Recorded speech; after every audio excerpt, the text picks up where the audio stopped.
webinaire. Alors, quand vous êtes connectés, je vous invite à faire un petit signe dans le chat pour me confirmer que tout fonctionne bien.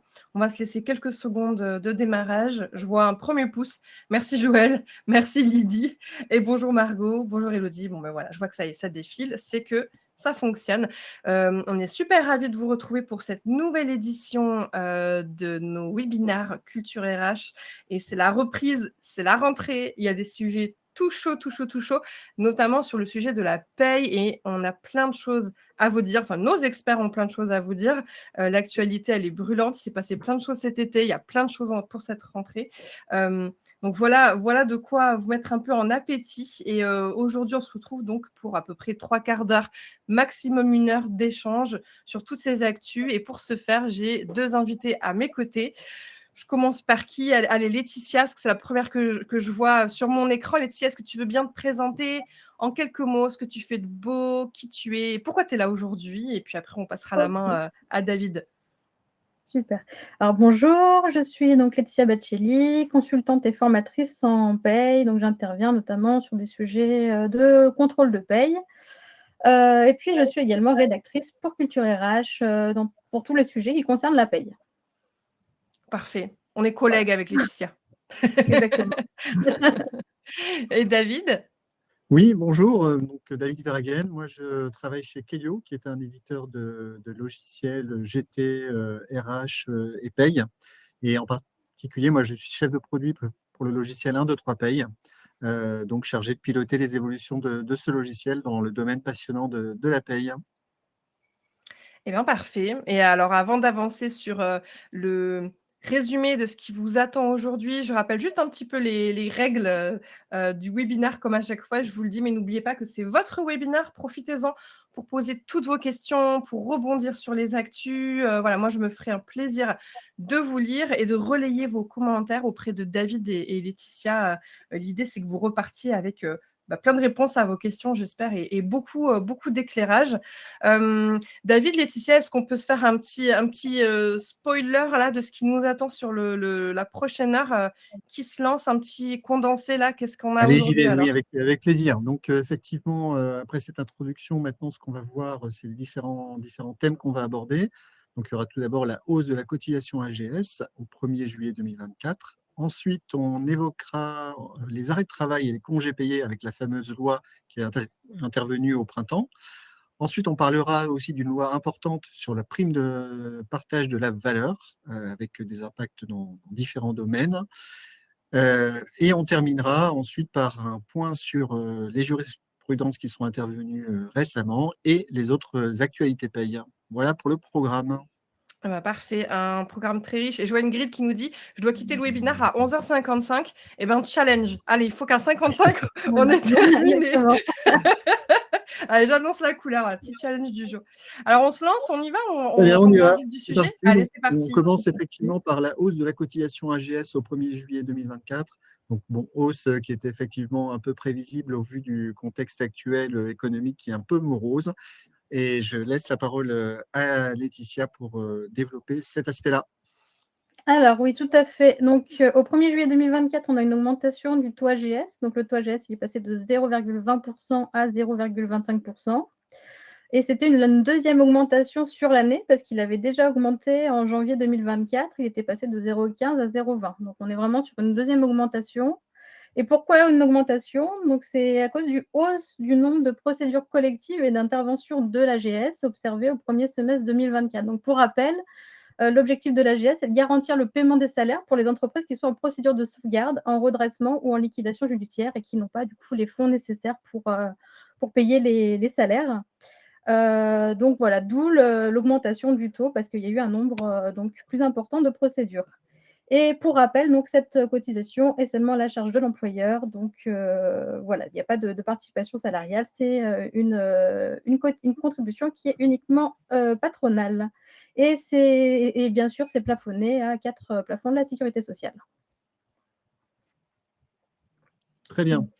Alors maintenant, on va parler des arrêts de travail et des congés payés. Alors, vous savez, ça fait suite effectivement à la loi DDA-DUE qui a été publiée en avril 2024 et qui continue à faire couler beaucoup d'encre en raison de ces enjeux qui sont importants. et de la complexité de sa mise en œuvre. Alors, dans ce contexte, on a l'administration qui a tenté de dénouer un peu les difficultés d'interprétation que ce texte de loi soulevait en diffusant un certain nombre d'exemples sur, par exemple, la question épineuse du report des congés acquis et non pris. Et on va faire le point donc, sur ce sujet en commençant par un rappel des grands principes de cette loi qui est intervenue au printemps 2024. Ah, ouais, pardon. C'est bon? Ah, je croyais qu'il y avait un bug. Prends la main, Non, c'est bon, tout voilà. va bien, tout va bien. On a fait en même temps, je crois. Oui, Allez, c'est parti pour la loi Dadu. Alors, donc juste pour rappel, je vous rappelle les principes généraux, on en avait déjà parlé lors du dernier webinaire. Donc pour les arrêts maladie d'origine non professionnelle, donc on a une acquisition de 2 jours ouvrables de congés payés par mois d'arrêt. Donc en fait, concrètement, ce n'est pas par mois, c'est par 4 semaines de travail effectif ou assimilé. Mais bon, voilà, pour faire simple, on va dire 2 jours ouvrables par mois.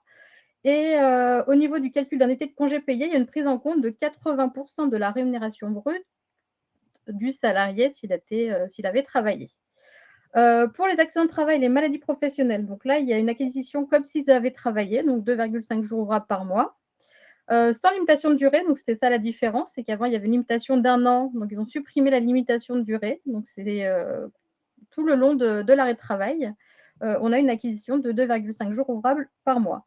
Et au niveau du calcul de l'indemnité de congé payé, prise en compte de 100% de la rémunération brute.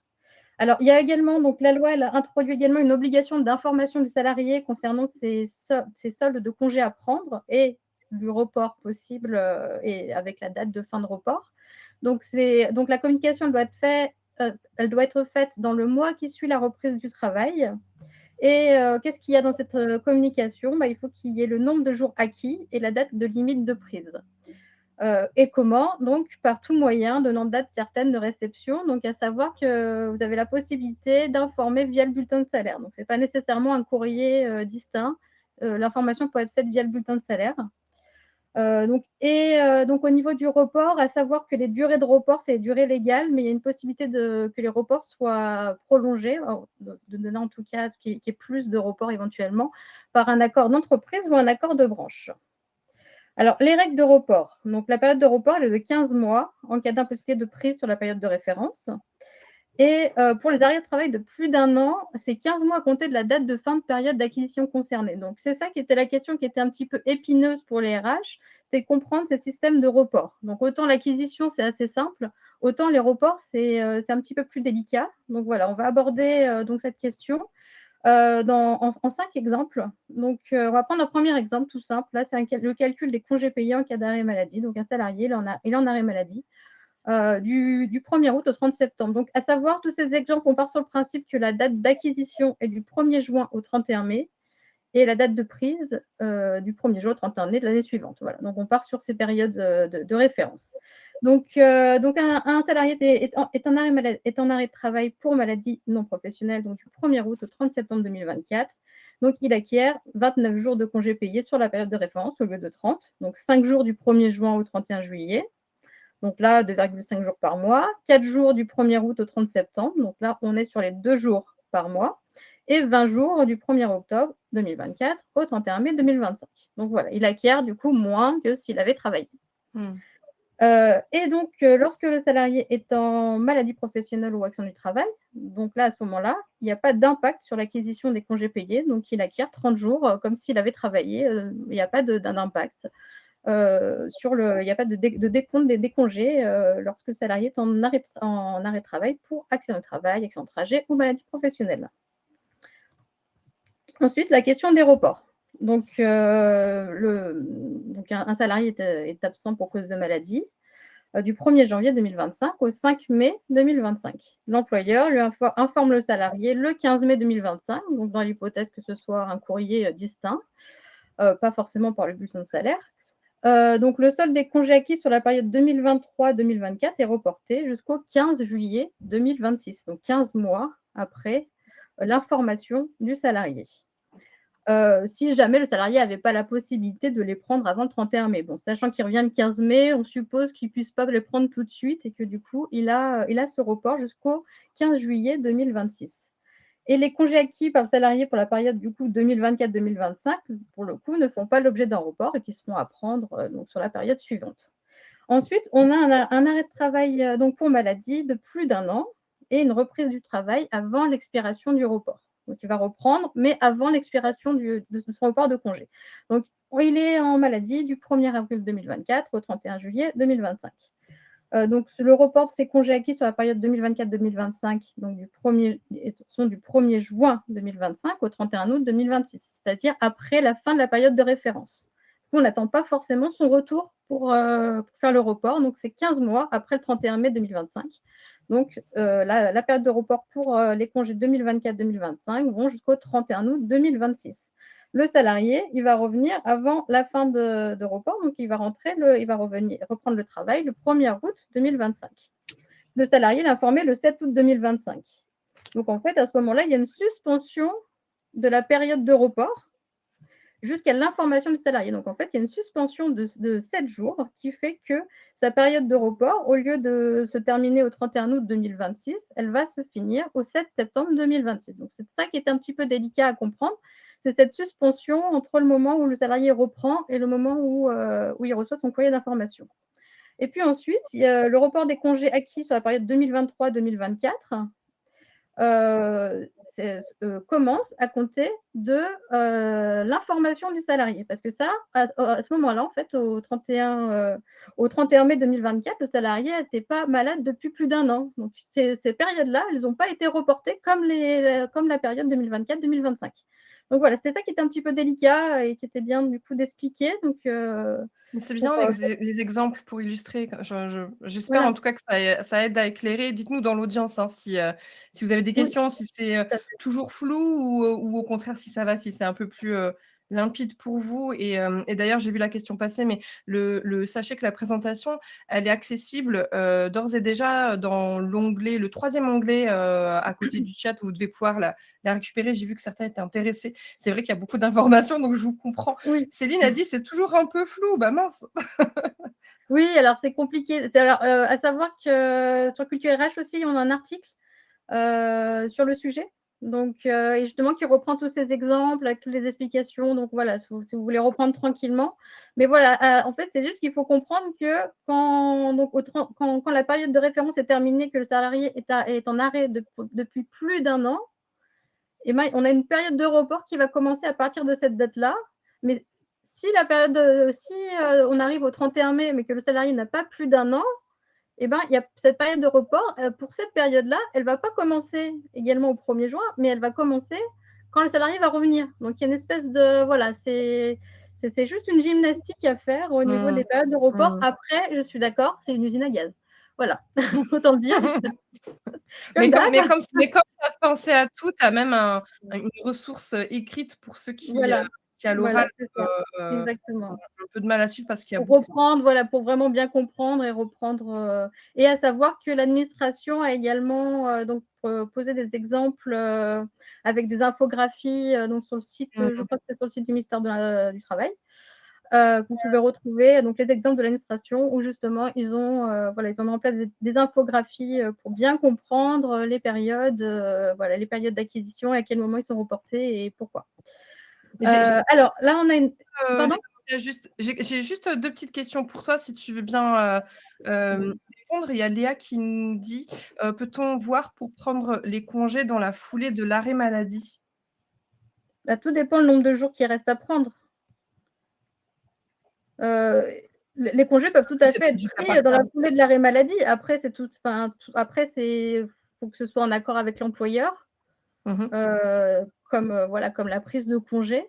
Mais il peut tout à fait être pris derrière. Mais après, si jamais, c'est là, on était dans l'hypothèse où justement le salarié revenait le 15 mai. J'ai fait exprès de mettre des dates comme ça, en fait, ou en disant, ou mettons et qu'ils reviennent, je ne sais pas, le 30 mai, où on était vraiment sur une période qui faisait qu'il ne pouvait pas prendre ses congés, mais il peut tout à fait les prendre. D'ailleurs, vous avez peut-être meilleur compte, si c'est possible, qu'ils les prennent. Comme ça, on n'est plus sur ces systèmes de report et puis c'est bon, c'est terminé.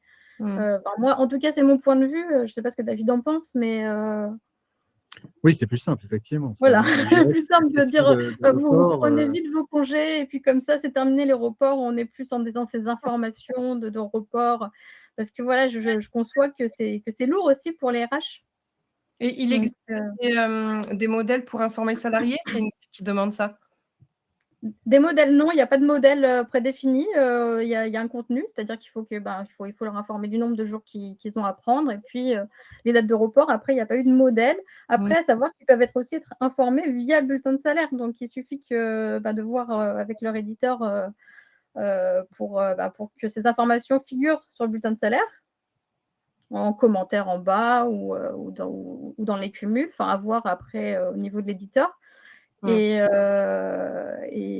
ça, peut-être David pourra plus facilement prendre la main sur la partie éditeur. C'est vrai. Mais voilà, il y a des choses à faire, en tout cas, au niveau des pardon, excusez-moi, au niveau des logiciels pour que finalement il n'y ait pas d'information, que l'information elle passe par le bulletin de salaire. Voilà. Alors oui, effectivement, au niveau éditeur de paye, nous, on gère bien le calcul des congés, d'acquisition des congés acquis, en fait, avec le système quand les salariés sont en arrêt maladie. Nos clients ont la possibilité, effectivement, de mettre un commentaire dans le bulletin. Par contre, effectivement, sur la gestion des modalités de report, d'informer, d'avoir un système automatisé de gestion du report, comme l'a évoqué Laetitia, il y a une grande complexité. Donc, effectivement, pour l'instant, ce n'est pas quelque chose qui est pris en rédaction automatique sur les bulletins de paye. Et puis, je ne suis pas sûr que les gestionnaires paye soient ravis de prendre en charge cette partie-là, Puisque vu justement, la charge de Marie, elle travail qu'ils ont demandait. déjà. Le législateur a gentiment invité de le mentionner sur les bulletins de paye, mais ce n'est pas la seule possibilité. Après, il y a des solutions RH aussi qui seront certainement déployées dans les années à venir pour gérer ce report. Mais effectivement, on a été un peu pris de court par la loi qui a mis en place un peu cette usine à gaz sur le modèle de report. Et il faut laisser du temps, effectivement, aux éditeurs pour absorber cette complexité. On a les premiers exemples, là, effectivement, qui viennent de l'administration. On aura peut-être encore aussi des précisions au niveau jurisprudentiel dans quelques temps. Donc voilà, je pense qu'on n'a pas fini encore de parler de cette loi et de sa mise en œuvre avec la complexité que ça implique. Et je vois qu'elle fait réagir. Il y a énormément de questions. Je ne suis même pas certaine qu'on puisse répondre à tout Oui, parce qu'on dans le temps. Alors, ce que je propose, c'est qu'on finisse, c'est-à-dire je présente mon 5e exemple. Voilà, donc là, c'est dans le cadre d'un arrêt de travail donc de plus d'1 an, mais reprise du travail après l'expiration du report. C'est un long arrêt de travail. Donc, du 1er avril 2024 au 30 septembre 2026, le salarié est en arrêt de travail. Donc, au 1er juin 2025, donc après le 31 mai 2025, la fin de la période de référence, on a un report automatique des congés acquis sur la période 2024-2025 jusqu'au 31 août 2026, donc 15 mois après. Au 1er juin 2026, également un report automatique sur la période d'acquisition 2025-2026, donc un report jusqu'au 31 août 2027. Et au 1er octobre 2026, le salarié reprend le travail. Donc, 1er octobre 2026, c'est après 31 août 2026. Donc, en fait, le salarié, il va perdre ses droits de la période 2024-2025 parce que la période est expirée. Donc, ces congés acquis sur la période 2023-2024 qui n'avaient pas fait l'objet d'un report automatique, qui doivent être pris 15 mois après son information. Donc, le salarié il est informé le 15 octobre. Donc, 15 mois après, donc les congés 2023-2024 vont tirer jusqu'au 15 janvier 2027.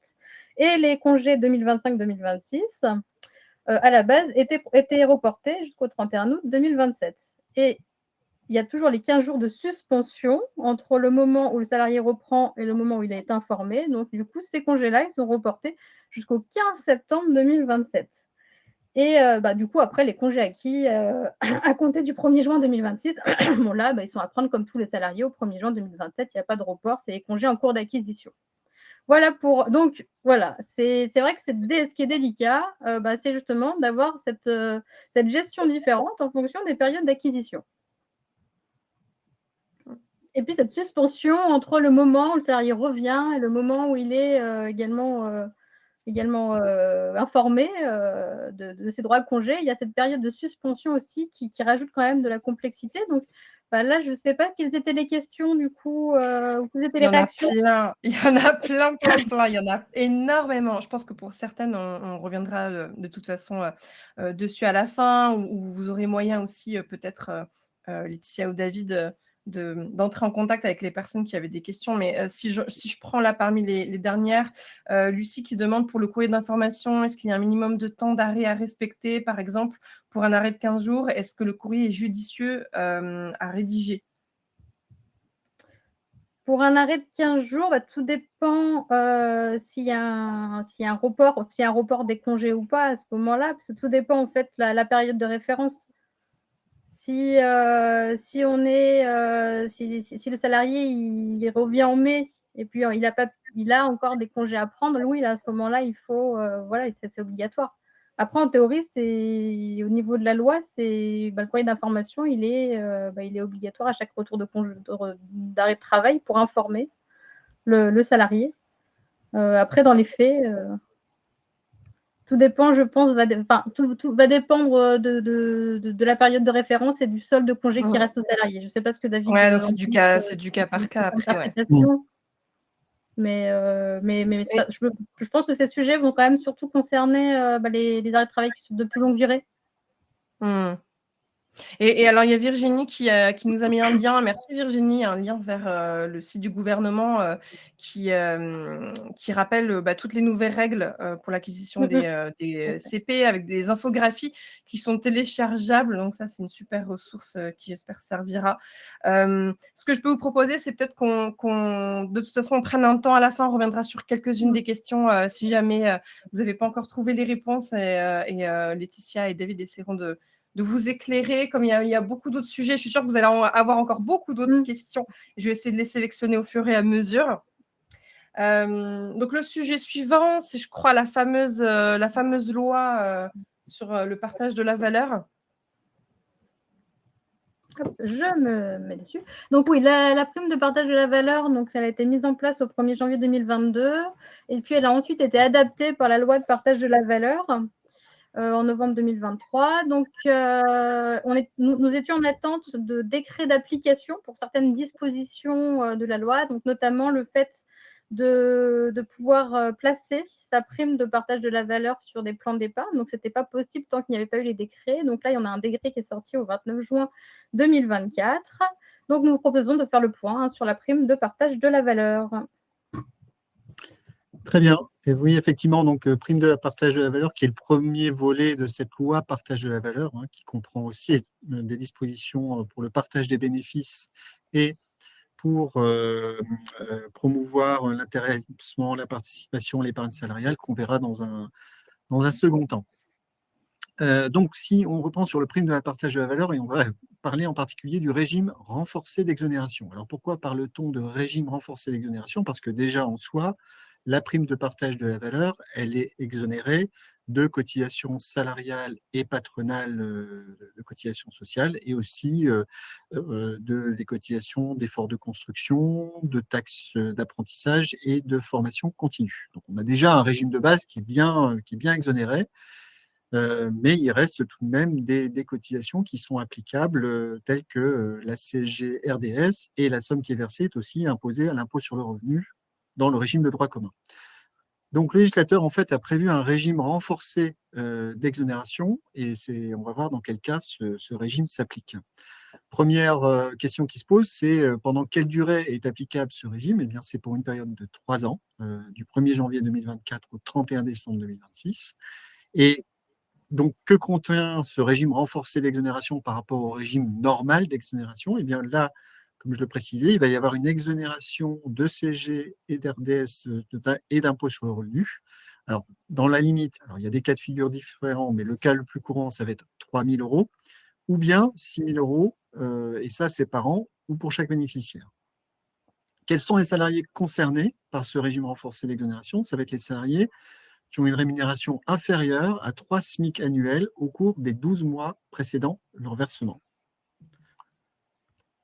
Ensuite, quelles sont les entreprises concernées par ce régime renforcé d'exonération? Eh bien, ça va être les entreprises de moins de 50 salariés. Et c'est là où le décret dont parlait Laetitia à l'instant intervient, puisque il fallait qu'on sache comment on faisait ce décompte on appréciait cette limite de 50 salariés.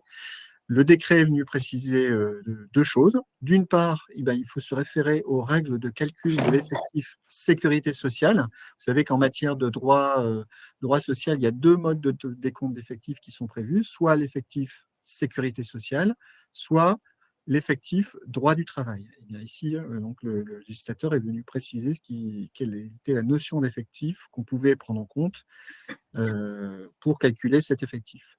Deuxième précision importante, il a été précisé que le moratoire de 5 ans en cas de franchissement à la hausse du seuil d'effectif ne s'appliquait pas pour ce seuil de 50 salariés. Donc, une entreprise qui franchit le seuil de 50 salariés ne pourra plus bénéficier de ce régime renforcé d'exonération, dès l'année suivante.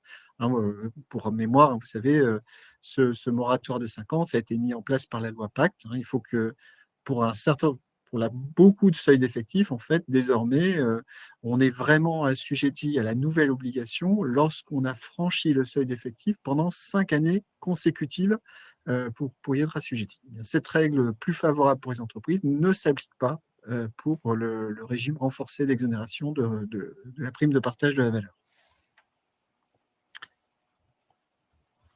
Deuxième nouveauté concernant la prime de partage de la valeur, c'est la possibilité désormais de l'affecter sur un PEE ou sur un plan d'épargne retraite. C'était quelque chose qui était prévu dès le départ dans la loi de novembre 2023, mais on attendait effectivement un décret pour que cette mesure devienne opérationnelle et pour que les entreprises puissent le faire. Alors, quelques rappels sur le contenu, en fait. Donc, sur quel type de plan d'épargne salariale on peut placer cette prime? C'est sur différents types de plans d'épargne. On va avoir le plan d'épargne salariale classique, PE, PEI, mais ça peut être aussi un plan d'épargne retraite collectif ou obligatoire. Alors, quel va être l'intérêt pour le salarié de placer sa prime sur un plan d'épargne salariale? Bien, pour les salariés, ça va être la possibilité d'avoir une exonération de l'impôt sur le revenu pour les sommes bloquées. Alors, vous allez me dire, on vient de voir effectivement que dans le cadre du régime renforcé d'exonération, il y avait déjà exonération d'impôt sur le revenu, c'est vrai, mais pour les salariés qui ne sont pas dans le cadre justement de ce régime renforcé d'exonération, donc les entreprises de plus de 50 salariés, là, il y aura un intérêt pour les salariés à le placer sur un plan d'épargne salariale.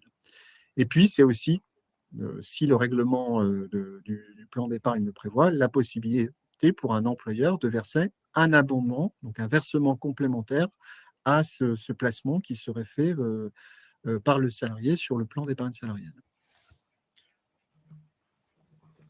Est-ce que tant qu'on est dans le flow, David, Oui, je peux t'interrompre? Parce que je vois, il y a bien quelques sûr. questions qui reviennent sur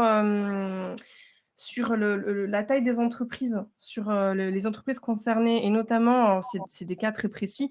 J'ai 2 personnes qui me demandent, dans le cas des UES, pardon, je vais arriver, unités économiques et sociales, si plusieurs entreprises, certaines font plus de 60, d'autres moins de 50, qui font partie d'une UES, est-ce qu'ils sont concernés par l'exonération, du coup?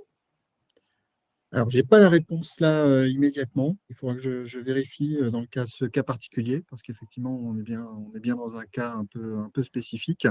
Et oui. Donc, une UES, effectivement, traditionnellement, effectivement, on prend en compte ça, mais il y a plein de règles spécifiques. Donc là, dans ce cas-là, je n'ai pas la réponse immédiate à cette question. Moi non Et plus. En fait, il faut vraiment se référer à l'effectif sécurité sociale, donc aux règles de calcul de l'effectif sécurité sociale pour les 50 salariés.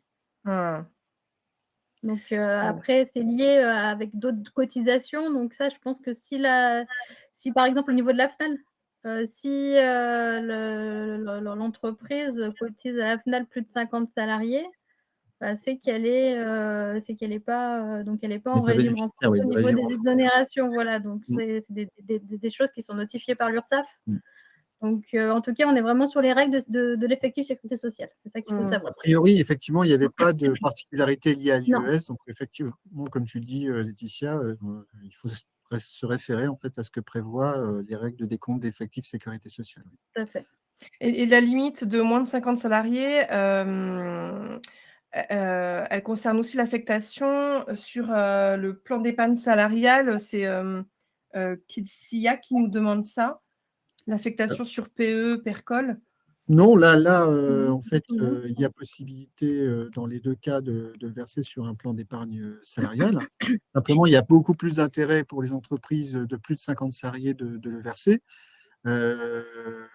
pour les salariés de ces entreprises-là, puisqu'elles ne bénéficient pas de l'exonération d'impôt sur le revenu, en fait, hein, si elles ne le placent Mmh. pas sur un plan d'épargne salariale. Mmh. Donc, il vaut mieux, effectivement, voilà, il y a beaucoup plus d'intérêt pour les entreprises de plus de 50 salariés, en fait. OK. Je vais poursuivre donc sur ce sujet de l'affectation sur un PE ou plan d'épargne retraite de la prime de partage de la valeur, avec des questions complémentaires. La première, c'est à partir de quelle date, justement, va-t-on pouvoir affecter cette prime de partage sur un plan d'épargne salariale? Eh bien, c'est depuis donc l'apparition du décret le 30 juin, cette modalité est ouverte. Ensuite, question pratique, quel est le délai imparti aux salariés pour demander le placement de la PPV? Là, on est dans un délai maximum de 15 jours à compter de la réception du document qui l'informe du montant qui lui a été attribué et dont il peut demander le versement. Enfin, est-ce qu'il y a des obligations particulières pour l'employeur s'il dispose d'un plan d'épargne salariale éligible au placement de la PPV? Eh bien, effectivement, on a une formalité supplémentaire qui va s'ajouter pour ces employeurs qui ont un plan d'épargne salariale, qui vont devoir remettre aux salariés pour chaque somme versée au titre de la prime de partage de la valeur une fiche distincte du bulletin de paye qui va devoir mentionner différentes informations, notamment les modalités de calcul de la prime et surtout la possibilité de l'affecter sur un plan d'épargne salariale, donc avec les règles d'affectation, notamment pour informer au premier chef le salarié qu'effectivement, il a la possibilité de l'affecter sur un plan d'épargne salariale. Voilà pour cette partie prime de partage de la valeur avec Qui fait donc des beaucoup réagir à précisions. nouveau. Très bien, on est content que ça intéresse. Ouais. J'ai une petite question pour toi, peut-être David. Il Oui. y a Lydie qui dit est-ce qu'on peut le mettre même si le PEE prévoit l'intéressement et la participation, mais pas la PPV? Alors, de ce que je sais, oui, c'est libre on peut tout à fait l'affecter, c'est prévu légalement. Donc normalement, on peut effectivement l'affecter OK, librement sur le plan d'épargne salariale. très bien, Pas besoin d'un très accord, clair. à ma connaissance, d'un accord spécifique dans ce domaine-là. Je vérifie quand même, mais non, je n'ai pas la précision. Pour moi, c'est quelque chose qui est ouvert d'office pour les entreprises. Ça n'a pas été précisé par la loi tout à fait, donc Mm. du coup, c'est que voilà, c'est ouvert. Après, c'est peut-être intéressant de revoir le plan, d'épargne salariale pour y intégrer officiellement la PPV, mais Mmh. en tout cas, il n'y a pas d'obligation. Notamment si on veut éventuellement verser un abondement de l'employeur, il serait peut-être intéressant de le préciser, Voilà, effectivement. ouais, de le préciser, mais en tout cas, il n'y a pas Mm. d'obligation, légale. OK. Alors, la loi de partage de la valeur, a prévu donc, des mesures également en faveur de la participation, de l'intéressement, de l'épargne salariale. Donc, on attendait également des décrets d'application qui sont parus cet été, pour apporter des précisions, hein, sur ces mesures. Donc, nous allons vous présenter, un tour d'horizon, hein, de ces différentes mesures. Très bien. Alors, on va commencer effectivement par, tout d'abord, en matière de participation et intéressement, la possibilité de verser des avances sur ces accords de participation et d'intéressement. Alors, la loi, Mmh. on va revenir sur les grandes lignes hein, de cette loi parce que, comme on l'a dit, il y a beaucoup, beaucoup de mesures. Donc, les grandes caractéristiques pour la possibilité de verser des avances, c'est que tout d'abord, il faut que l'accord collectif qui a mis en place la participation à l'intéressement le prévoit. Donc, pour les entreprises, ça va impliquer effectivement de réviser leur accord de participation et d'intéressement pour le mettre en œuvre. Deuxième point, l'entreprise ne pourra pas l'imposer, même si elle le prévoit dans l'accord collectif, elle ne pourra pas l'imposer aux salariés concernés. Il faudra un accord individuel du salarié qui sera nécessaire et le décret, de ce point de vue-là, apporte des précisions sur la manière de recueillir l'accord individuel du salarié. Donc, certains salariés pourront bénéficier de l'avance, tandis que d'autres d'autres collègues refuseront éventuellement de bénéficier de cette avance. Troisième précision importante, on peut faire une seule avance par trimestre au maximum. Bon, c'est déjà pas mal, hein, ça fait quand même la possibilité d'en verser 4 avances par trimestre. Donc voilà, une souplesse qui est offerte en matière de participation et d'intéressement, avec dans ce cadre aussi l'obligation pour l'employeur, lorsqu'il fait cette avance, l'obligation de remettre une fiche distincte, encore une fois, du bulletin de paye, avec des précisions sur le calcul de l'avance, les modalités de traitement en cas de trop perçu. Si j'ai versé une avance qui, au final, excède le montant auquel j'avais droit, comment je récupère le trop perçu, et puis quelles sont les modalités de placement par défaut sur le plan d'épargne salariale. Voilà pour ce que je pouvais dire déjà sur cette possibilité de verser des avances. Ensuite, deuxième mesure en matière de participation, c'est la possibilité de conclure des accords dérogatoires pour les entreprises de moins de 50 salariés. Alors, quel est l'objectif? En fait, c'est pour ces entreprises-là qui ont moins de 50 salariés, elles ne sont pas tenues de mettre en place un accord de participation, puisque la loi prévoit que c'est obligatoire à partir au-delà de 50 salariés. Eh bien, pour inciter les entreprises de moins de 50 salariés à mettre en place des accords de participation, elles auront la possibilité de le faire en prévoyant cette fois-ci une formule de calcul de la participation qui sera moins favorable que la formule obligatoire pour les entreprises de plus de 50 salariés. Vous savez, en matière de participation, il y a une formule de calcul qui est imposée par la loi, auquel les entreprises peuvent déroger, mais seulement dans un sens plus avantageux pour les salariés. Là, pour les entreprises de moins de 50 salariés, il y aura la possibilité de prévoir une formule moins favorable. On est sur un dispositif qui est expérimental puisqu'il est prévu sur 5 ans, de fin 2023 à fin 2028. Et il doit être mis en place soit par accord collectif, donc accord d'entreprise, ou bien, autre modalité, il peut être mis en place par décision unilatérale de l'employeur en adhérant à un accord de branche agréé sur ce thème. Donc, il se peut que votre convention collective ait conclu effectivement un accord de branche sur la possibilité d'un accord dérogatoire avec une formule qui sera donc prévue par les partenaires sociaux de la branche. Et donc, ces entreprises-là ont la possibilité, si cet accord existe au niveau de la branche, d'adhérer à cet accord de branche et donc sont dispensés de faire un accord d'entreprise. D'ailleurs, les branches avaient l'obligation d'engager des négociations sur ce sujet-là avant le 30 juin 2024. Donc, surveillez bien vos accords de branche de ce point de vue-là. Il se peut qu'effectivement, il y ait la possibilité d'y adhérer. Rappelons aussi que cette possibilité d'adhérer à un accord de branche, elle est vraiment là réservée strictement aux entreprises de moins de 50 salariés. Moins de 50 salariés et avec une appréciation des effectifs, cette fois-ci, au sens du droit du travail, non pas au sens des effectifs sécurité sociale. Voilà pour cette première partie sur la participation et l'intéressement, avec des mesures visant à développer justement cet intéressement et cette participation. Et juste pour rebondir justement Oui. sur la participation, il y a Lucie qui fait du lien avec la prime de partage de la valeur. Elle demande si l'entreprise dispose déjà d'une prime de participation, la prime de partage de la valeur peut ne pas être mise en place, du coup? La prime de partage de la valeur, de toute façon, il n'y a pas d'obligation de la mettre en place. C'est un dispositif facultatif ouvert OK. aux entreprises. Donc Donc, il n'y dans a tous pas les cas, effectivement, il n'y a pas d'obligation de verser une prime de partage de la valeur. OK. On va voir que la loi partage de la valeur a introduit des nouvelles obligations en termes de partage de la valeur, mais pas en ce qui concerne la prime de partage de la valeur. La prime reste facultative, hein. C'est pas comme l'intéressement ou la participation. Voilà, ça reste facultatif, donc ça peut être mis en place ou non. Alors, je poursuis avec toujours des mesures en faveur de la participation, de l'intéressement et de l'épargne salariale. On va parler maintenant de nouveaux cas de déblocage anticipé pour l'épargne salariale. Alors, précision, ça concerne ces nouveaux cas de déblocage anticipé uniquement les PE, pas les plans d'épargne retraite.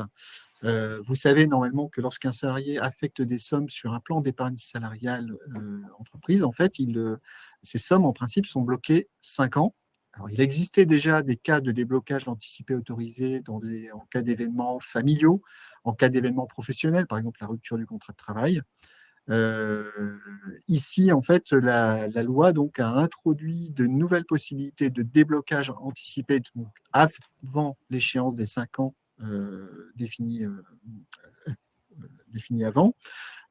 Ces cas de déblocage anticipé, il s'agit tout d'abord des dépenses affectées à la rénovation énergétique des résidences principales, dans le cadre de la lutte contre le réchauffement climatique. Un cas lié à une activité sociale, c'est l'activité de proche aidant exercée par l'intéressé, son conjoint ou le partenaire pacsé. Donc, pour le proche aidant, c'est pour aider une personne qui souffre d'une maladie grave, en fait. Et puis, troisième cas de figure, ça va être l'acquisition d'un véhicule dit propre. Là aussi, lutte contre le réchauffement climatique, on essaie d'inciter à ce type de dépenses, en fait. Deuxième mesure concernant l'épargne salariale, c'est l'augmentation du plafond des abondements de l'employeur en cas de versement unilatéral de l'employeur en vue de l'acquisition d'actions de l'entreprise. Donc, juste pour mémoire, normalement, les abondements de l'employeur doivent se faire c'est un versement complémentaire, un abondement de l'employeur, mais en contrepartie d'un versement fait par le salarié. Ici, en fait, on a une possibilité pour l'employeur de verser une somme sans que le salarié ait lui-même versé une somme au titre de l'épargne salariée, dans un cas de figure précis qui va être quand ça va être pour acquérir des actions de l'entreprise. Donc, on a une mesure incitative à ce niveau-là. Toujours pour faciliter cette acquisition d'actions de l'entreprise, donc de développer l'actionnariat salarié, donc de développer le partage de la valeur entre les salariés et les actionnaires, on a eu des mesures qui ont été prises pour relever les plafonds des versements unilatéraux, puisqu'en fait, le plafond, cette fois-ci, maintenant, sera porté de 2% du PAS, qui était sa version le montant autorisé jusqu'ici. Et donc, la loi partage de la valeur a prévu que ce serait porté à 3 000 € par bénéficiaire et par année civile, voire 6 000 € dans certains cas. Alors, c'est notamment le cas des entreprises qui ont mis en place, par exemple, des accords d'intéressement ou bien des accords de participation lorsqu'ils n'y étaient pas tenus en raison de leur effectif. Et il y a un deuxième plafond qui est relevé, c'est cette fois-ci le plafond global des abondements. Alors là, ça va viser à la fois les cas où l'entreprise verse une contribution complémentaire à un versement qui est fait par le salarié et les versements unilatéraux. Cette fois-ci, donc, ce plafond global des abondements va passer de 8% du PAS à 16%. Bien sûr, ce plafond est relevé à condition qu'il soit composé en partie de versements unilatéraux. Donc voilà, des mesures un peu techniques, mais qui peuvent effectivement inciter à développer ce système de versement unilatéral de l'employeur en vue de l'acquisition d'actions de l'entreprise. Très, très technique, pour le coup. Pardon. Ah, pardon. Oui, je voulais juste ajouter. Vas-y, Annette. On va y arriver.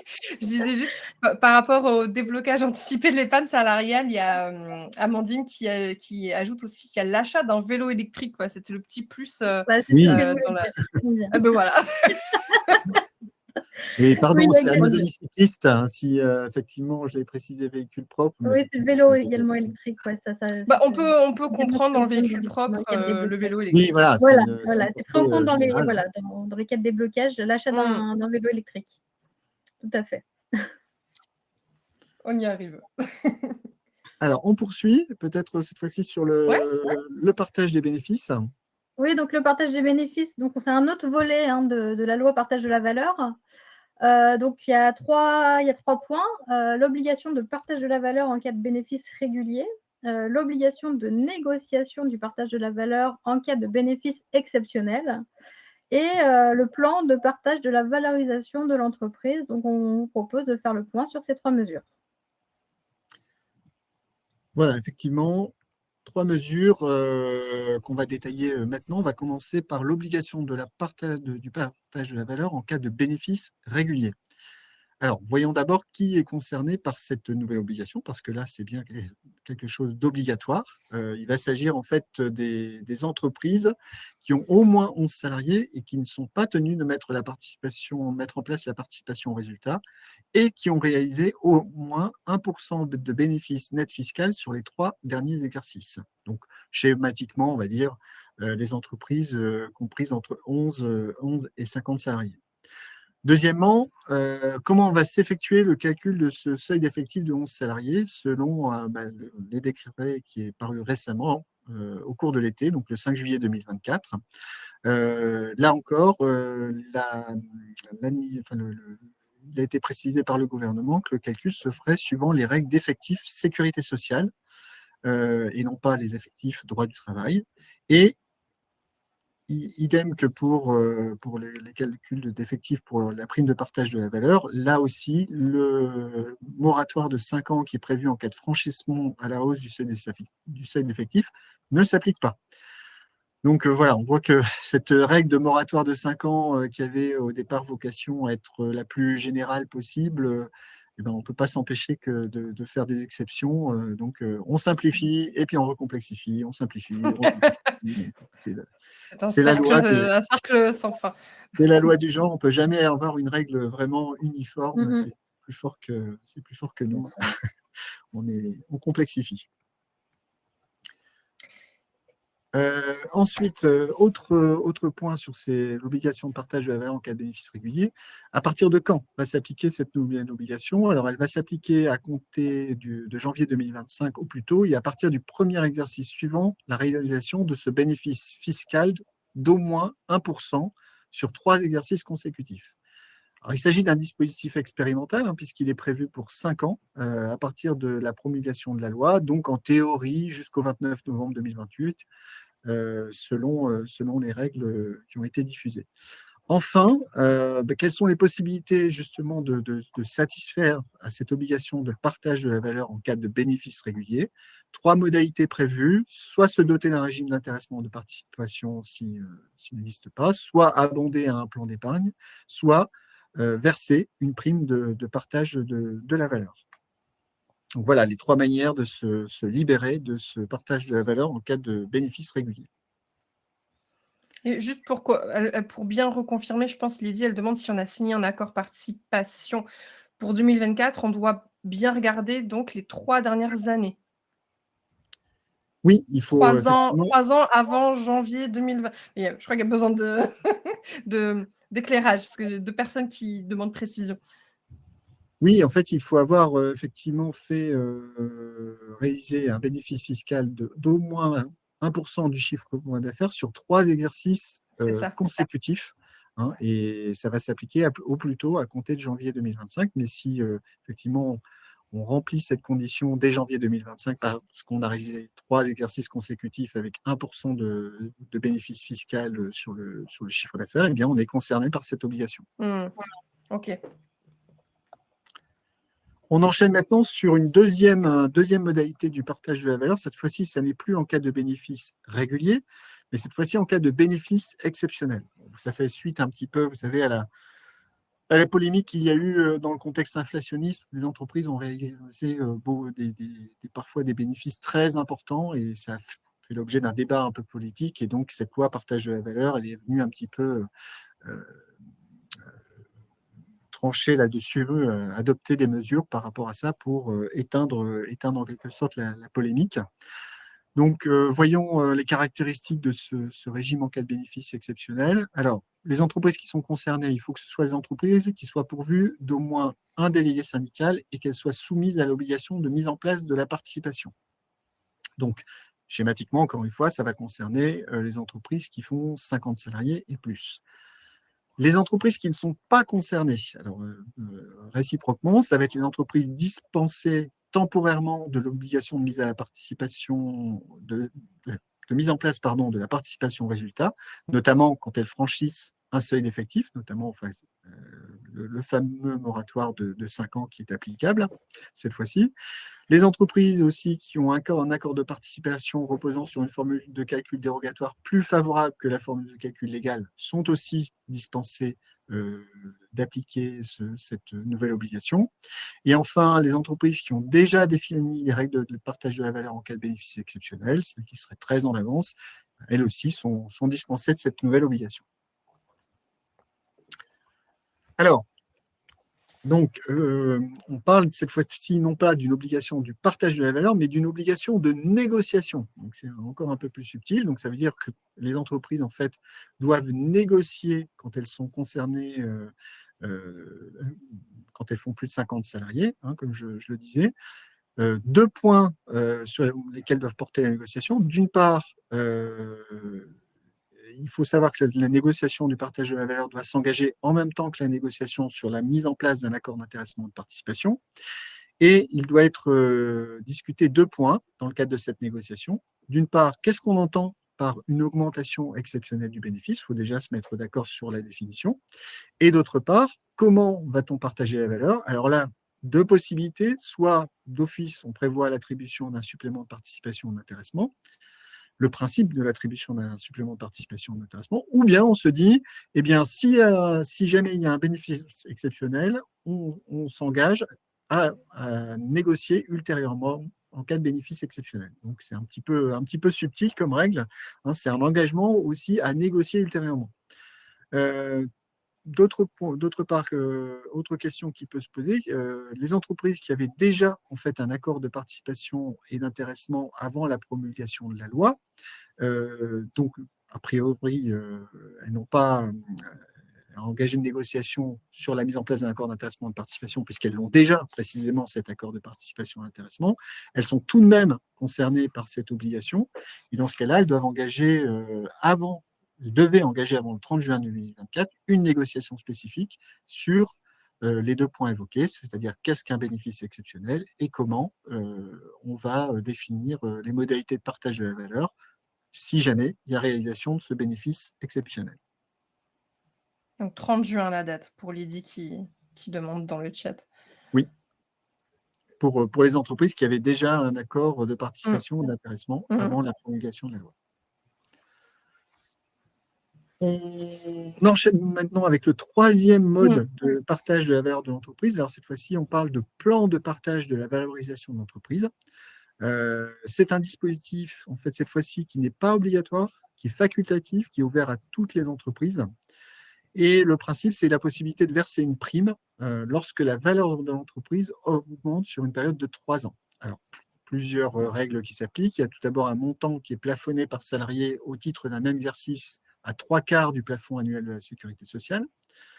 D'autre part, on a un régime d'exonération de cotisations salariales et patronales qui est applicable, mais seulement pour l'instant de 2026 à 2028, à voir si dans l'avenir, au-delà de 2028, cette exonération sera pérennisée. Et enfin, cette prime peut être exonérée d'impôt sur le revenu si le salarié la place sur un plan d'épargne salariale.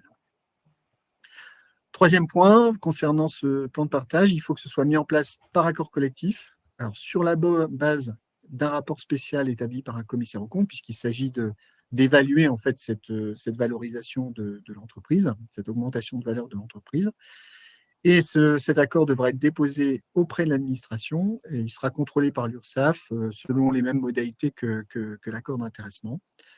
Et on a aussi une obligation d'information du salarié sur les modalités de calcul via une fiche distincte du bulletin de paye s'il y a versement de cette prime.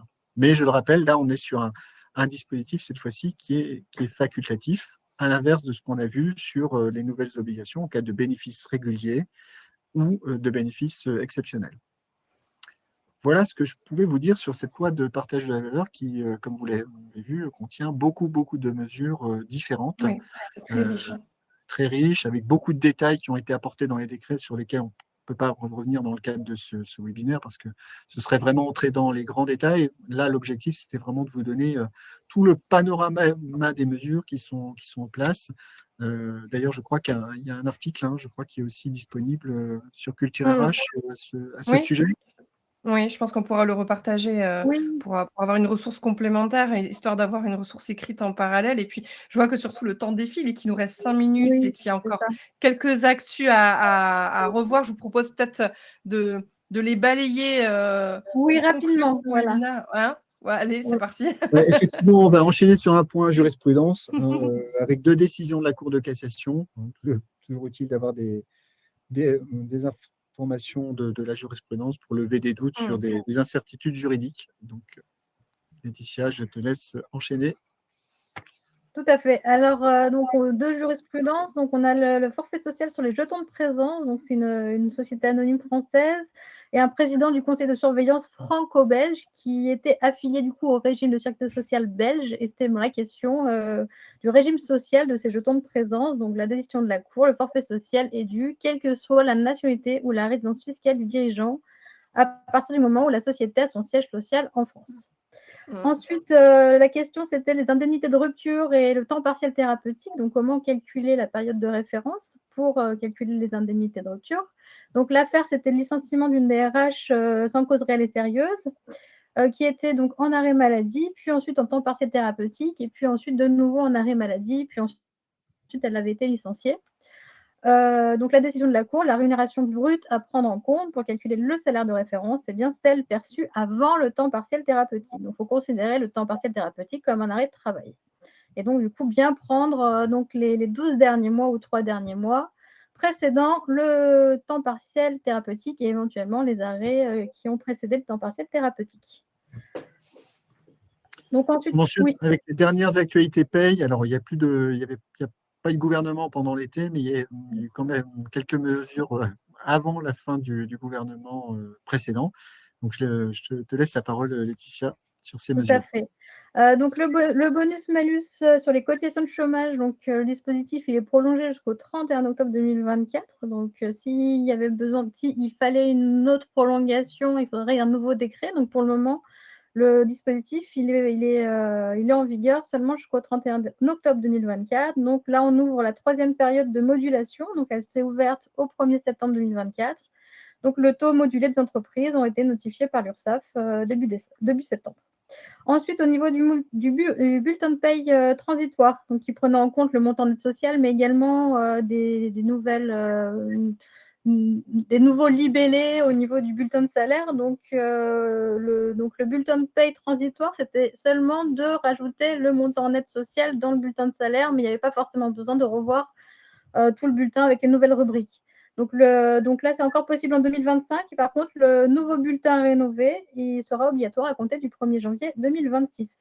Au niveau des exonérations de cotisations ZFRR, donc le classement des communes en zone France Ruralité Revitalisation est connu. Donc, il y a un nouveau zonage à compter du 1er juillet 2024. Mais il faut savoir que les communes qui se situaient en ZRR mais qui n'ont pas été transférés en ZFRR peuvent encore bénéficier du dispositif d'exonération.